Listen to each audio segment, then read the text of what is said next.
Right, so we're finally doing some more M140i content today. Something a bit different. We're going to be installing some exterior and interior upgrades. As you know, the thing looks like a totally stock 140i, but yeah, it's stage 3. We're still going to work on a few more bits power related, but it's as you last saw it with no exhaust tips. They keep falling off, so we're just going to leave it like that till I sort a full custom exhaust for it. That is an M Performance back box, so if you do want the thing, let me know. I'll show you the parts that we can be fitting. It's mainly just an exterior body kit. I wanted something a bit more subtle, so none of this is too crazy looking. The rear I've gone for a gloss black diffuser. Still undecided on whether that works on a fully black car, but we'll see how it goes. Got side skirts, and we've got a front splitter and these little canards at the back. I bought this full splitter kit from a company called GazP. I found them on Facebook. And this diffuser is from a company called Zaero. So in addition to that, we also are going to be upgrading the interior. So this car does have an Alcantara steering wheel already, which is what the previous owner fitted. It's got gloss black trim, but we're going to be leaving all of that. The only things we're going to be changing are the armrest, the handbrake cover, and also the gearbox trim surround as well. Those are all M Performance items, so I've got them here. Nice armrest, handbrake lever. All of these were straight from the BMW dealer. And we've also got this Wi-Fi adapter, which was supplied to me by Define Coding, because we are also going to be installing Apple CarPlay.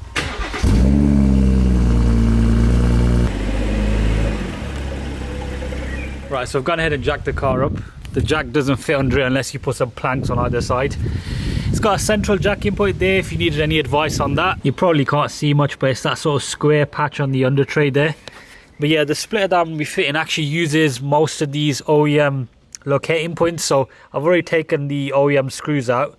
They go along here, and then we've got to drill a hole on either side. This car has already had a splitter on it in the past because there's all sorts of glue here, and someone has gone to town on just drilling loads of random holes. But essentially we're going to use 6 screws. They'll go into the OEM holes, and they've given these two kind of, I'll show you how they work in a bit anyway. They're like these weird things which sort of clamp in, and then you use like a tool to secure it in. Right, we've got one on, so at least I can have a look at the other places. See the ones on the edges, those are the OEM locating bits. This is going to be the one where you drill a hole. I've already drilled one before, but we'll recheck it in a sec. Right, so I've got the splitter back off again. Now you just got to do this bit, which is putting these on. Right, so just going to put this fixing in.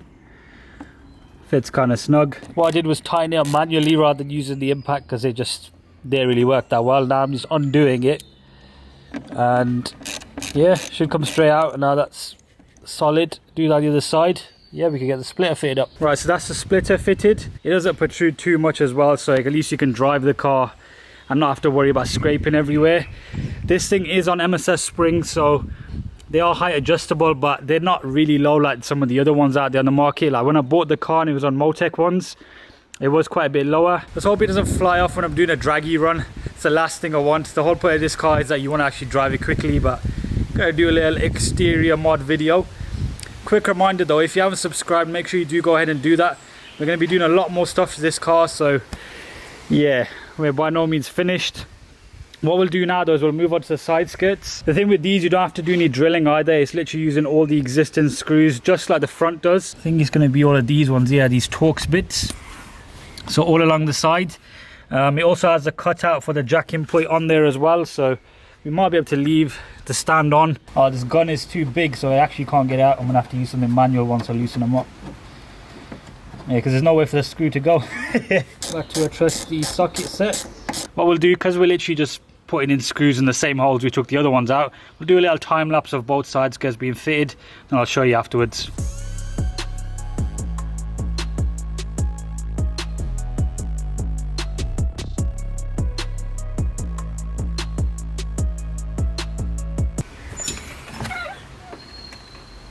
Right, so it's the next day. The lighting got a bit poor yesterday, so thought I'd continue on today. Side skirts all fitted up. They are a lot more subtle than I thought. They're actually quite recessed back, but no big deal. Does the job. We're going to move on to the diffuser next. I know a lot of people aren't a fan of the stock diffuser on a 140i.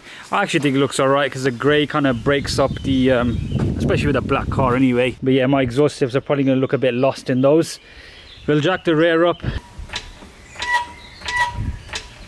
Right, so nice and easy, plan worked out fine. As long as you put the jack on the actual diff casing rather than that bit there at the end where the seal is, you'll be fine. I'm considering whether or not to take the rear bumper off because I've got quite a bit of access here, so might make it a bit easier. I know some people leave it on. Some other diffusers, they can be a pain to fit, some are easier to fit.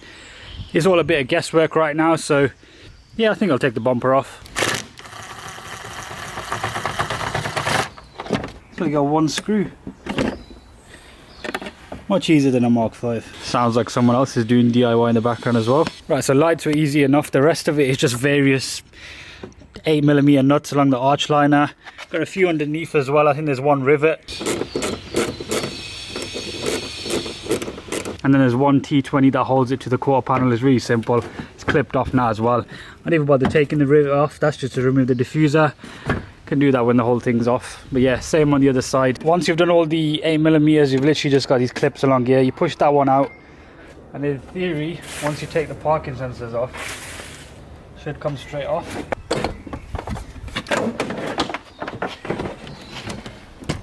And there we have an M140i with no rear end, no exhaust tips, no tail lights.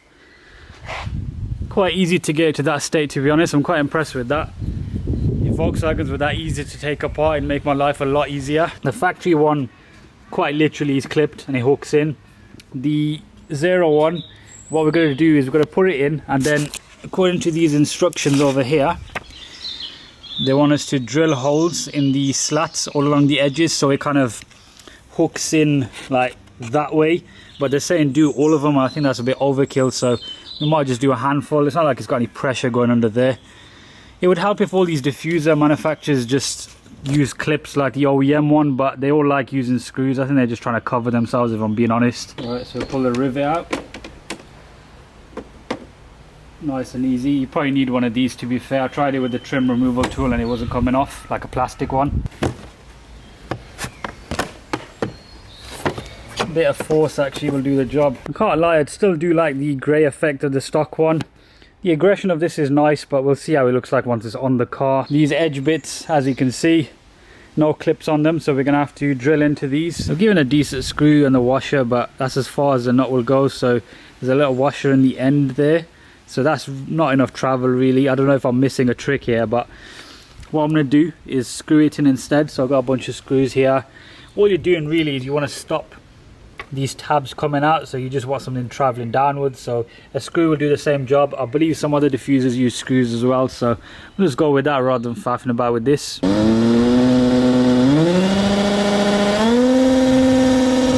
Right, so the diffuser's fitted, as you can see. Pretty much all blends in now. I've got the reflectors fitted up.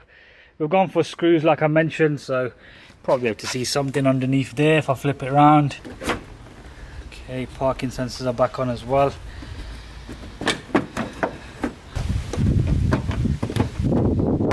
Right, so I've got pretty much every screw back in for the bumper. It's all nice and secure.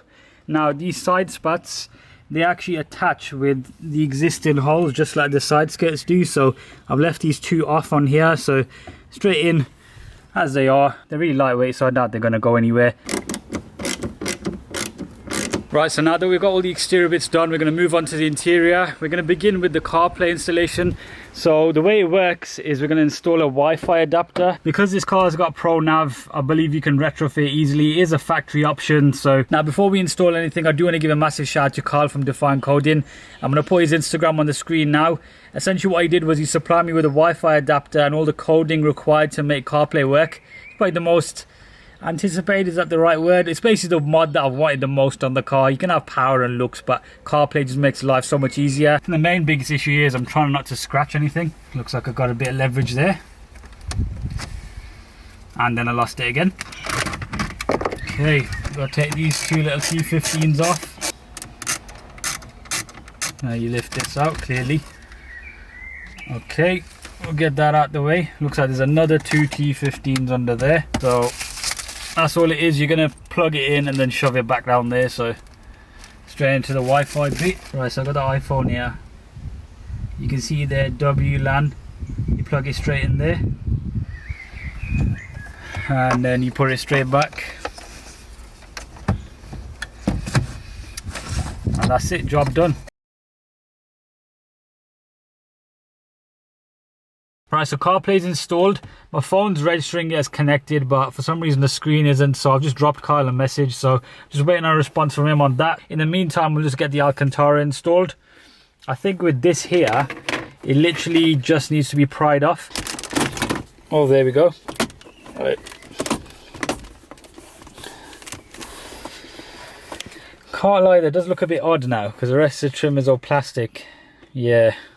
We'll see how it goes. Maybe we might have to just change everything. Now this, I think we're just going to have to pull it straight off.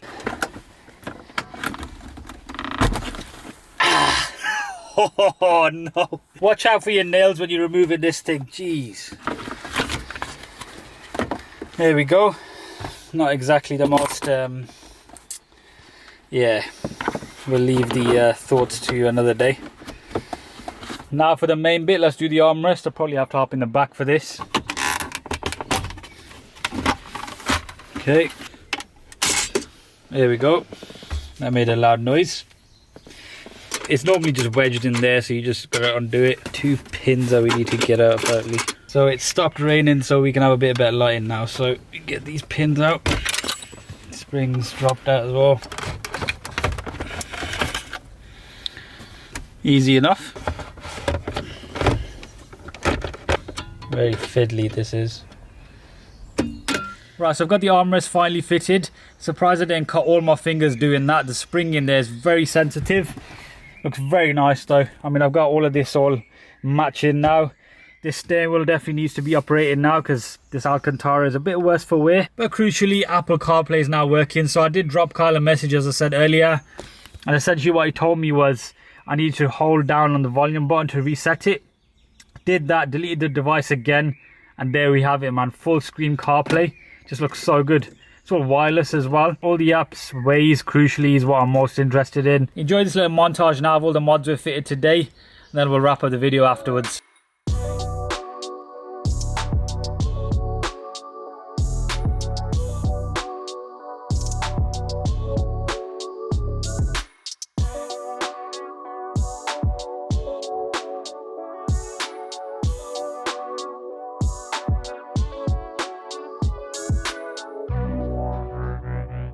Car is looking exactly how I wanted it.